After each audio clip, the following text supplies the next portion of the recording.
আসসালামু আলাইকুম। আমাদের গ্রামগঞ্জে দেখতে পাচ্ছেন এই যে রসুন ক্ষেত, কত সুন্দর রসুন ক্ষেত বলে বোঝাতে পারবো না। আপনারা আরেকটা ক্ষেত দেখতে পাচ্ছেন, এটা হলো পেঁয়াজ ক্ষেত, কত সুন্দর পেঁয়াজ ক্ষেত।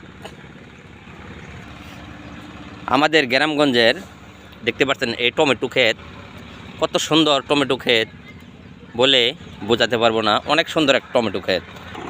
আমাদের গ্রামগঞ্জের ভিডিও দেখতে পাচ্ছেন কত সুন্দর ধান, এটার বলে ধান ক্ষেত।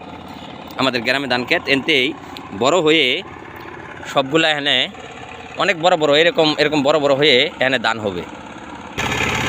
আমাদের গ্রামগঞ্জে এভাবেই ট্রাক্টর দিয়ে হাল চাষ করা হয়। দেখতে পাচ্ছেন বিকালবেলার ভিডিও, কত পাখিয়ে ক্যাচামেচ ক্যাচমেচ ক্যাচমেচ ক্যাচমেচ করতেছে। এইভাবে আমাদের গ্রামের জমিন এভাবে হাল চাষ করা হয়। আমাদের গ্রামগঞ্জের লোকেরা এভাবে ড্রেন করে এভাবে খেতেতে পানি দেয়। আমাদের গ্রামগঞ্জ থেকে বিকালের সৌন্দর্য অনুভব করা যায়। এই দেখতে পাচ্ছেন সূর্য পুরাপন্ন দেখতে পারতাছি।